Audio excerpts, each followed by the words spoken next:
নমস্কার বন্ধুরা, রান্নার বাড়িতে সকল বন্ধুদের স্বাগত জানিয়ে আজকে অনেক দিন পর আবার একটা রেসিপি নিয়ে ফিরে এসেছি। তো আজকের রেসিপিটা সম্পূর্ণ নিরামিষ রেসিপি একটা।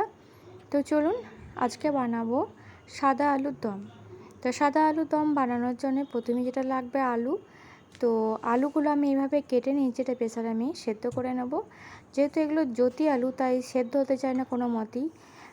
তো তার জন্য আমি এটা সেদ্ধ করে নেব। আর এদিকে নিয়েছি টমেটো, বীজটা ফেলে দিয়ে ছাড়িয়ে নিয়েছি, কেটে নিয়েছি। আর এই ক্যাপসিকাম, এখানে নিয়েছি আদা কাঁচা লঙ্কা পেস্ট করব। এদিকে নিয়েছি কাজু আর কিশমিশ। আর এর সঙ্গে দিয়ে দেবো টক দই পরিমাণ মতো, মানে যেমন পরিমাণ আলু নেবেন সেরকম মশলাগুলো করে নিতে হবে। তো টক দই দিয়ে আমি একটা এখানে মিহি পেস্ট তৈরি করে নিয়েছি। আর এদিকে আদা আর কাঁচা লঙ্কার পেস্টটা একটা করে নিয়েছি। তো প্রথমেই এই যে আলু আমি দেখুন সেদ্ধ করে নিয়েছি প্রেসার কুকারে। তো এখন প্রচণ্ড গরম, একটু ঠান্ডা হলে আলুগুলো ছাড়িয়ে নেব। তো আলুটা ছাড়িয়ে নিয়েছি। এবার এই আলুগুলো একটা জায়গায় আমি প্রথমে নিয়ে নিয়েছি। তো সবটা দেখিয়ে দিই এখানে কি কি নিচ্ছি। তো এখানে নিয়েছি আলু, ক্যাপসিকাম, টমেটো, নিয়েছি কাজু কিশমিশের পেস্ট, আর নিয়েছি আদা বাটা কাঁচা লঙ্কা বাটা। তো প্রথমেই যেটা করছি, গ্যাসে কড়াই চাপিয়ে দিয়েছি। কড়াই গরম হয়ে গেলে দিয়ে দিলাম সাদা আর সর্ষের তেল। তো এটা পুরোপুরি সাদা তেলে করলেও ভালো হয়। তো আমি যেহেতু দম বানাচ্ছি সর্ষের তেল মিশিয়ে দিয়েছি। আর এখানে তেলটা একটু পরিমাণে বেশি দিয়েছি, কারণ আলুগুলো একটু লাল লাল করে ভাজতে হবে। তো আলুগুলো ভেজে নিলে এর টেস্টটাই কিন্তু অন্যরকম হয়ে যাবে। তাই অল্প অল্প আলু দিয়ে থাকা তেলে একরকম ভেজে নিচ্ছি। তো আপনারা চাইলে আরও অল্প তেলে ভেজে নিতে পারেন বা কষিয়ে নিতে পারেন। তো আলুগুলো আমার দু খেপে ভাজা হয়ে গেছে। তারপরে ওই তেলেটি দিয়ে দিলাম ক্যাপসিকাম। আর ক্যাপসিকামটা একটু ভাজার পর আমি দেব টমেটো। তো প্রথমে আমি ক্যাপসিকামটা দিয়ে নিচ্ছি।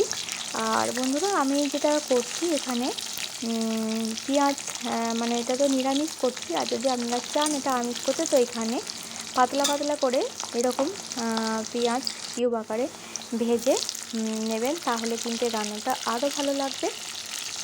আর তারপরে আমি দেখুন ক্যাপসিকামটা ভাজা হয়ে যাওয়ার পর দিয়ে দিলাম টমেটোটা। আর টমেটোটা একটু শক্ত শক্ত থাকবে, আর অবশ্য ভাজতে ভাজতেই গলে যাবে। তাই এর মধ্যে দিলাম কিছু গোটা মশলা, গোটা জিরে, এলাচ, দারচিনি এক টুকরো, দুটো লবঙ্গ, একটা শুকনো লঙ্কা, আর দিয়ে দিলাম এখানে আদা আর কাঁচা লঙ্কার পেস্টটা। তো ওটা দিয়ে তেলের মধ্যে কিছুক্ষণ ভেজে নিলাম। তো আদাটা আগে দেওয়ার কারণ হচ্ছে আদাটা নাহলে কাঁচা গন্ধ লাগবে। তো তার জন্য তেলেতে ভালো করে কষিয়ে নিলাম। তা কষানোর পর দিয়ে দিচ্ছি কাজু, দই আর কিশমিশের পেস্টটা। তো এখানে আমি একেবারে ক্যাপসিকাম আর যে টমেটোটা আছে তার ওপরেই দিয়ে দিচ্ছি। তো আপনারা চাইলে ক্যাপসিকাম আর টমেটোটা ভেজে আলাদা করে তুলে রেখে দিতে পারেন আলুর সঙ্গে, দিয়ে মশলাটা করে দিতে পারেন, তাহলে কিন্তু ভালো লাগবে। তো এখন তাড়াহুড়োর সময় তো সব রকম করা যায় না, তাই আমি একটু তাড়াতাড়ি করছি। আর এখানে দিয়ে দিলাম পরিমাণ মতো নুন। তো নুন দিয়ে ভালো করে কষিয়ে নিলাম। আর দিয়ে দিয়েছি চিনি। আর মিষ্টিটা এখানে নুন মিষ্টি ঝাল নিজেদের স্বাদ মতো দিয়ে দেবেন। তো এবার দিয়ে দিলাম জল। জলটা দিয়ে একটু ফুটতে দেব। তারপরে আমি এতে অ্যাড করব ভাজা আলুগুলো। তো একটু ফোটার পরে আমি দিয়ে দিচ্ছি, কারণ আলুর মধ্যেও তো ঢুকতে হবে নুন মিষ্টিটা। তো আলুটা যখন আমি সেদ্ধ করেছিলাম বন্ধুরা, তখন বলে রাখি আমি একটু নুন দিয়েই সেদ্ধ করেছিলাম। এবার আমি দিয়ে দিলাম ঝোলের মধ্যে, মানে গ্রেভির মধ্যে দিয়ে দিলাম আলুগুলো। এবার একটু আঁচটা কমিয়ে এটাকে ফুটতে দেব। আর এটা মিনিট দুয়েক মতো কম আঁচে কিন্তু রেখে দিলে গ্রেভির যে মশলাটা সেটা আলুর মধ্যে ঢুকে যাবে আর ভালো লাগবে। তো কিছুক্ষণ রাখার পর আমি দিয়ে দিচ্ছি দেখুন এখানে কসুরি মেথি। আর এখানে আপনারা চাইলে একটু গরম মশলা গুঁড়ো দিতে পারেন, আমি একটু হালকাই রাখছি। তো কসুরি মেথিটা দিয়ে এটা আমি কিছুক্ষণ ঢাকা দিয়ে রাখবো। তো ঢাকা দিয়ে রাখলে মেথির যে গন্ধটা সেটা কিন্তু গ্রেভির সঙ্গে মিশে যাবে, তো ভালো লাগবে।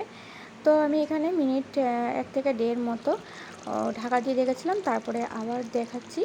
তো এটা বসে গেলে কিন্তু আরও ভালো লাগবে। এবার আমি আরও কিছুটা মেথি পাতা আর কাঁচা লঙ্কা দিয়ে দিয়েছি। তারপরে এটা আমি গরম গরম রুটির সঙ্গে সার্ভ করব। তো বন্ধুরা, কেমন কমেন্ট করবেন, আর ভালো লাগলে একটা লাইক দিয়ে যাবেন।